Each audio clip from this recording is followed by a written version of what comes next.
Meus queridos amigos, como é que vocês estão? Tudo na paz? Será que a quebradeira nas bolsas de valores está só começando? Lá nos Estados Unidos, o Silicon Valley Bank se tornou o maior banco do país a falir em mais de uma década desde a crise financeira de 2008. O negócio não tá bonitinho não, o bicho tá pegando por lá. Vamos entender tudo que está acontecendo, porque vocês precisam entender o que está acontecendo. Por aqui também a coisa não tá muito bonita para variar. Só de acordo com o Serasa, nesse comecinho de ano, para você ter uma ideia, 92 companhias já pediram auxílio para conseguir pagar as suas dívidas. A coisa tá feia. Em janeiro, 72 empresas entraram com um pedido de falência, segundo o mesmo instituto dessas pesquisas aqui. 19 dessas empresas de grande porte. Então, será que tem crise de crédito braba à vista para começar aqui no Brasil? Sim ou não? Será que a quebradeira está só começando nas bolsas de valores, mundo afora, mercado de capitais?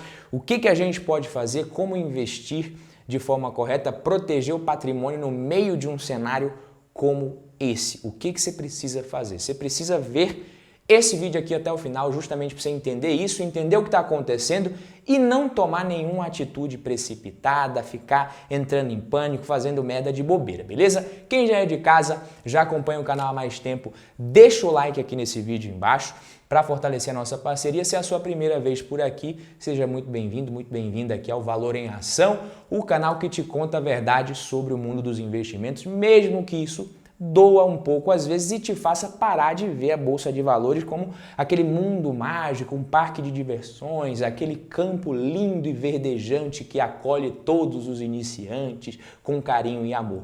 Não é bem assim, mas se você entender como o jogo funciona, você pode se dar muito bem no longo prazo. E vamos logo aqui para o que interessa. O que a gente precisa falar aqui, né? A gente teve o maior colapso bancário dos Estados Unidos desde a crise de 2008 acontecendo, a falência do Silicon Valley Bank, o SVB, que aconteceu depois de um baita enxugamento de recursos das startups de tecnologia, das startups, como você preferir, né, que alimentaram justamente a ascensão desse banco.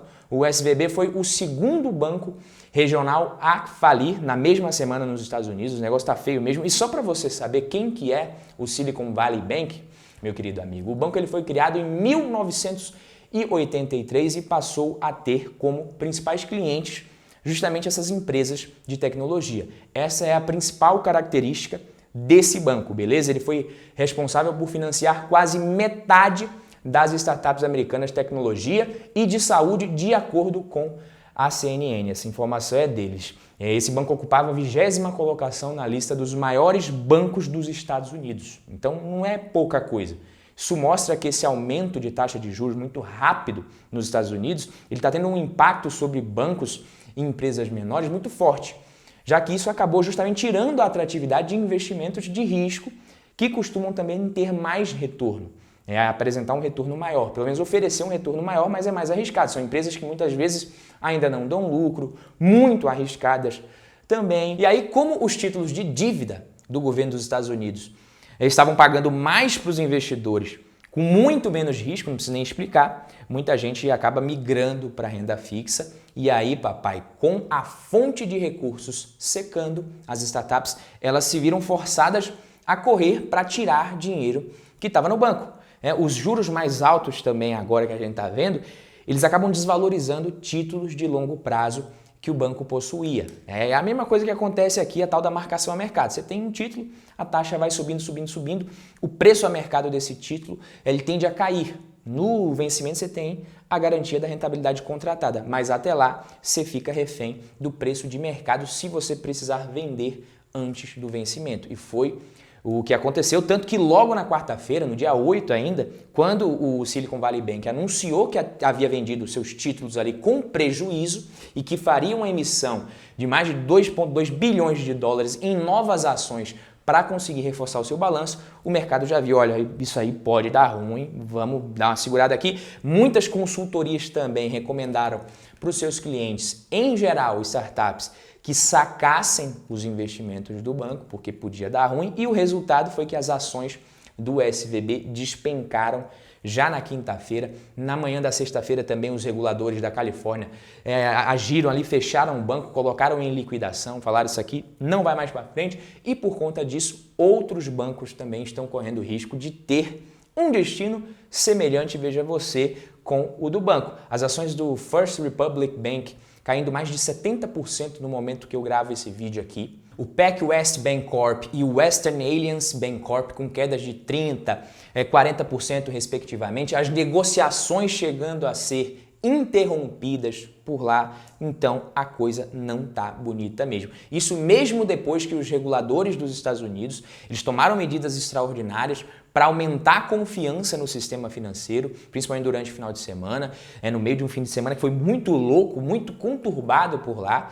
Por aqui a gente não tem noção exatamente, mas por lá muito conturbado. Rolou fechamento do Signature Bank de Nova York e muita preocupação com as consequências para outros bancos regionais e para a economia em geral, porque isso aí pode desencadear um efeito cascata muito catastrófico. As autoridades dos Estados Unidos anunciaram um suporte para os bancos que, segundo o Federal Reserve, é grande o suficiente para proteger os depósitos de todo o país, mas precisamos ver se é mesmo, né? O FDIC deles, que é o FGC deles, na verdade, diz que os clientes do Silicon Valley Bank vão ter acesso ao dinheiro de todos os depósitos já a partir de hoje.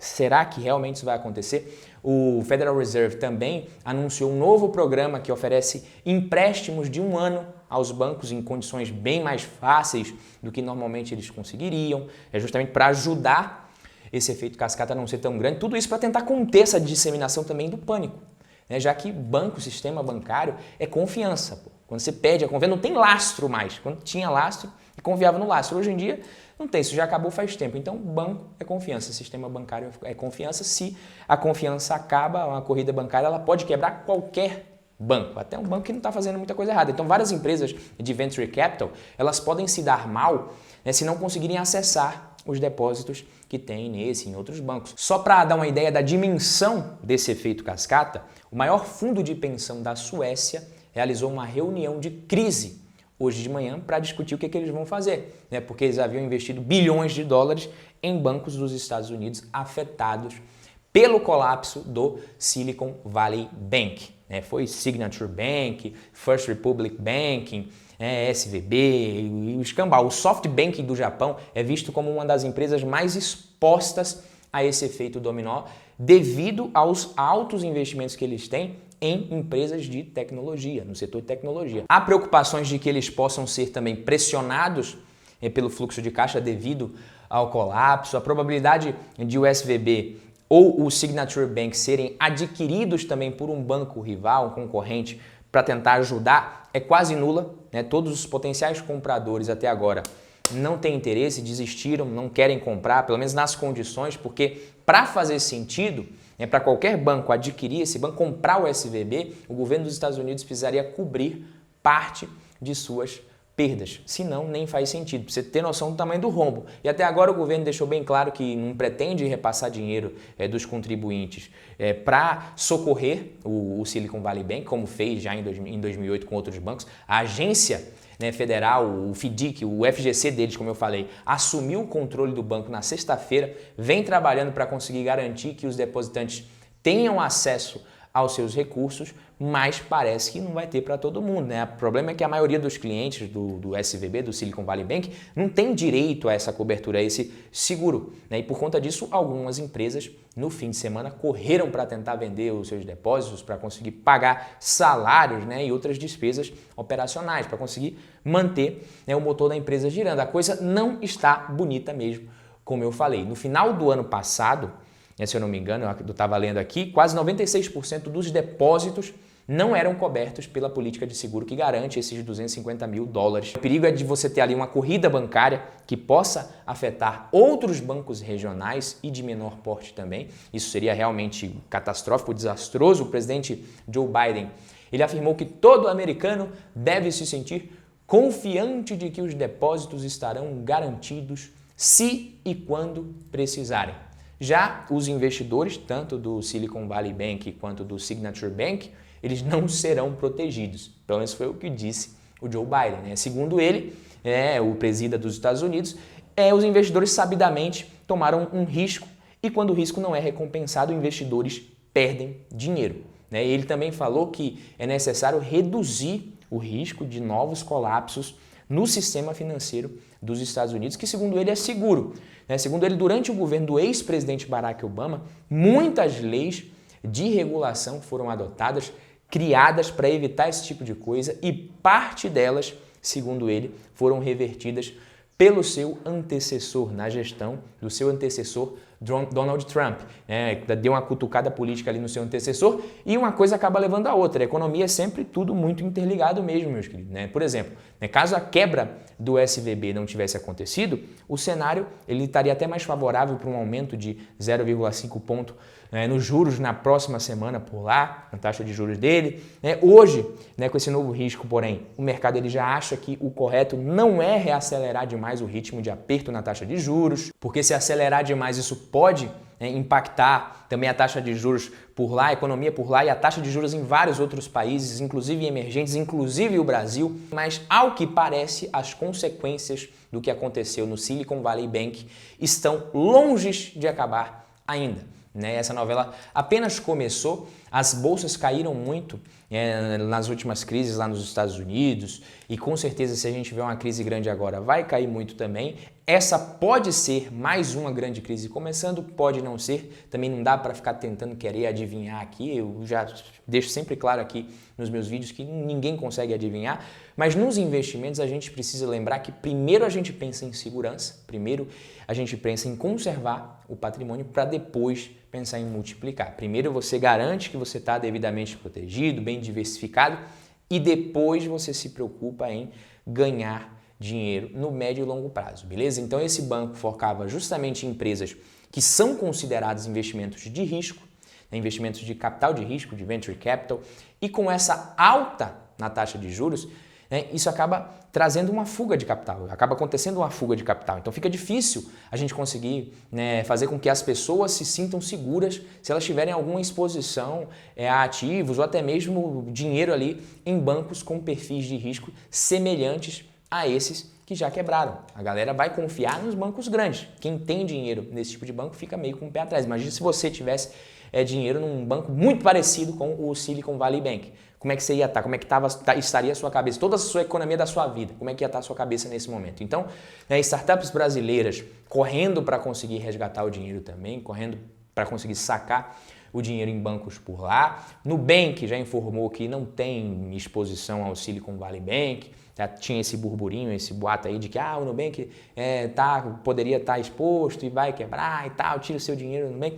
Muita gente também querendo passar informação falsa. Em paralelo a isso, muitas empresas de tecnologia estão demitindo pra cacete.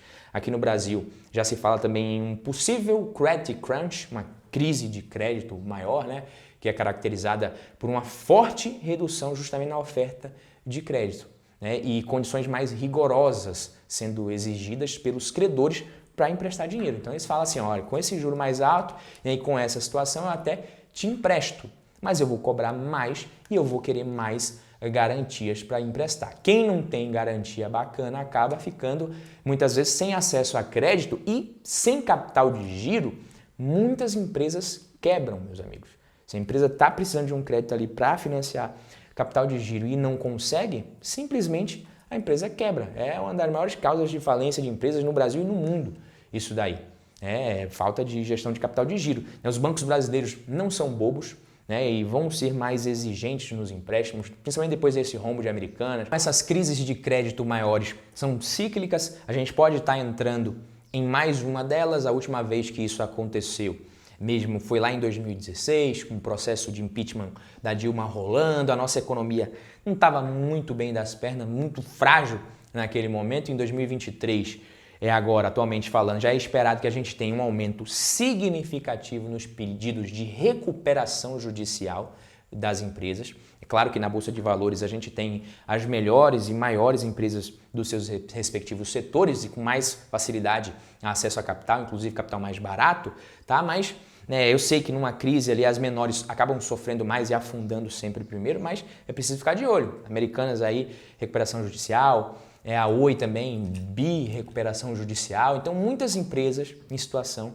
difícil. É preciso ficar de olho, principalmente na hora de investir, para não querer pegar a faca caindo demais. Por isso, o meu recado para vocês é o mesmo de sempre aqui no canal. Nada de sair vendendo tudo no pânico, tirando todo o dinheiro de renda variável e tal, para você querer se proteger, achando que o mundo vai acabar, mas também nada de querer comprar as empresas mais arriscadas, as que estão mais sofrendo, entrando em recuperação judicial só porque a ação caiu 80%, 90%, 95%, achando que você vai pegar essa mínima e acertar e vai ganhar dinheiro.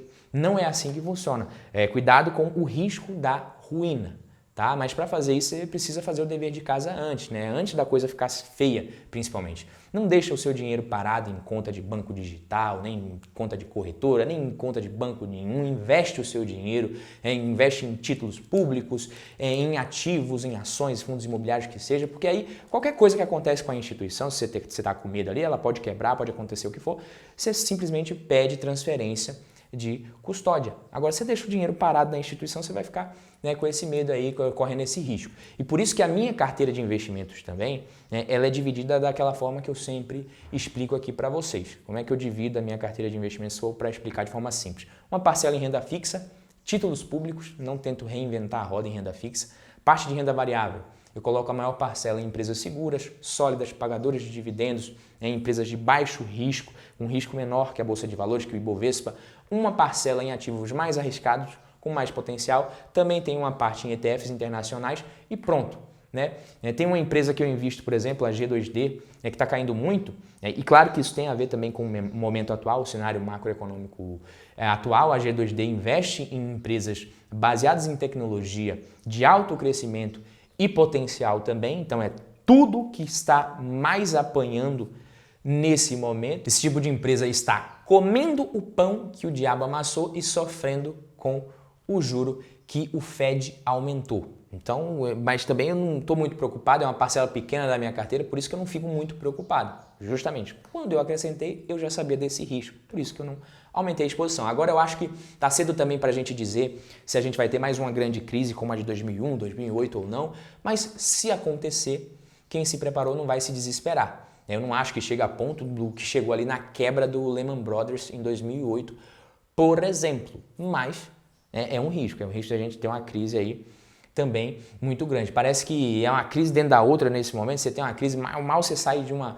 crise, vem outra, é pandemia rolando, depois você tem guerra ao mesmo tempo, mas é isso, né? É isso. Quem entrou em renda variável meio que sem saber como que a coisa funciona, achando que ia ganhar dinheiro fácil, que ia viver de renda em poucos anos, como muita gente vende a ilusão aí, não é assim, é que nem fala o poeta, né? Viola caipira, carro tração traseira e carteira de renda variável, só toca quem sabe. Então primeiro aprende a tocar, depois você toca.